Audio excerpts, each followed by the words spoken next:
The SABC is expecting some disruptions today as workers who are members of two unions active there are embarking on a strike.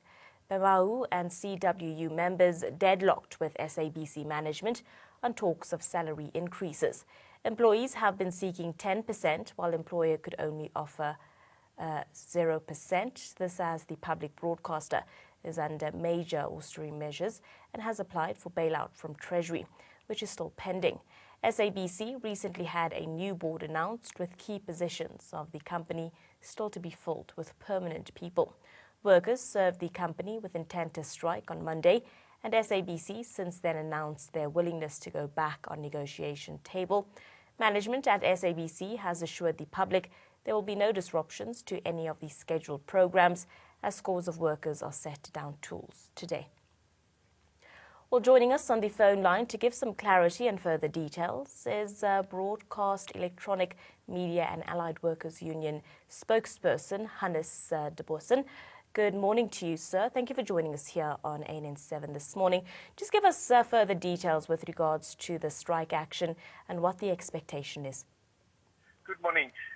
Yes, as of 6 o'clock this morning, the SABC employees countrywide nationally are on strike.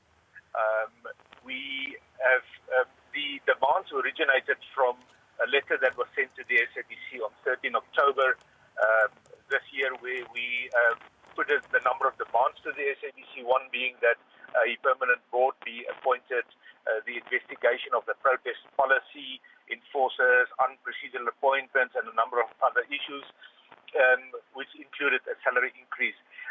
We, of course, now know that the board was then shortly thereafter appointed, and to a certain extent, some of the other demands were satisfied. We still waiting for the SABC to invite us to participate, or at least to be consulted in that process, which has been run by the Public Service Commission, the SIU, and forensic audit at the SABC. We met with the SABC on the 16th and then again yesterday. Yesterday, the SABC board, or a delegation of the board, informed us that they wish to reopen negotiations. They proposed the normal long-winded process. Of course, staff were not happy with that, and we then reached an agreement with the SABC that that process will start today. So we were scheduled to meet at 9. It has been postponed until 9:30 because we had to secure the services of an independent mediator. We have managed to appoint and agree with the SABC to use Ibrahim Patelia, who's a seasoned mediator, and we will then engage the SABC at 9:30 this morning to hear if we can't resolve this issue as soon as possible. But I must hastily add that I don't think that the viewers or listeners must think that the strike is only about a salary increase.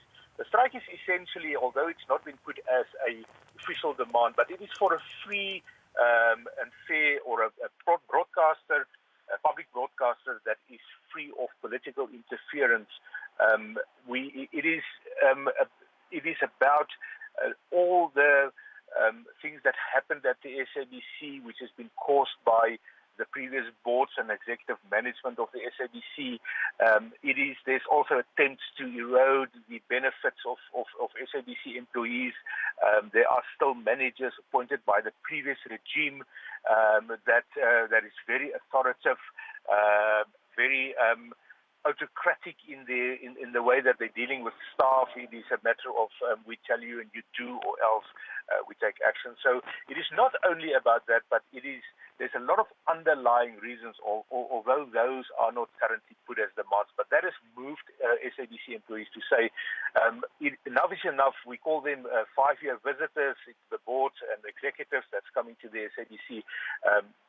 Employees are saying we are not going to allow those 5-year visitors to come, and again, some of them elude the SABC.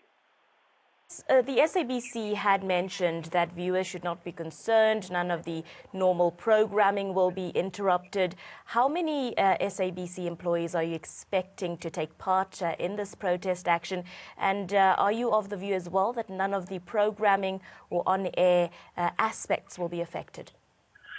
Well, we had some very funny news readers this morning on SAFM, and there's certain programs that did not go out. So, not sure why the SABC is saying that there will be no disruption. Of course, what they're losing sight of, sadly, so is the effect that this has on advertisers, on people paying TV licenses and all of that, especially advertisers, because the SABC is funded by advertising money in main. And of course, whether those advertisers will risk putting their money at the SABC at this point in time, and the ads not being freighted on radio and TV. So there is a much bigger impact that the SABC seems to overlook at this point in time, and I think that is something that we will make them acutely aware of when we meet with them. We believe that they will, all our members eventually will then take part in this action. Unfortunately, we could not get out the message early enough. We finished our meetings with the SABC quite late yesterday when all staff already left. So communication only properly went out this morning, and we have received reports that some of those employees has then left the building and joined the people that is currently on strike. All right. Thank you very much, Hannes, for your time this morning and giving us those details. We appreciate you talking to us.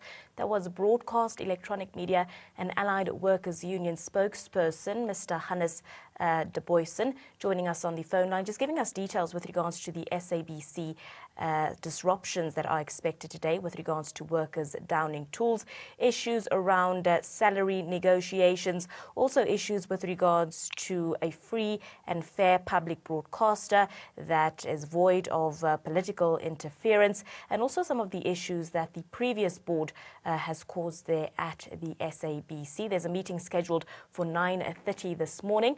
We will keep you up to date with further details and developments here.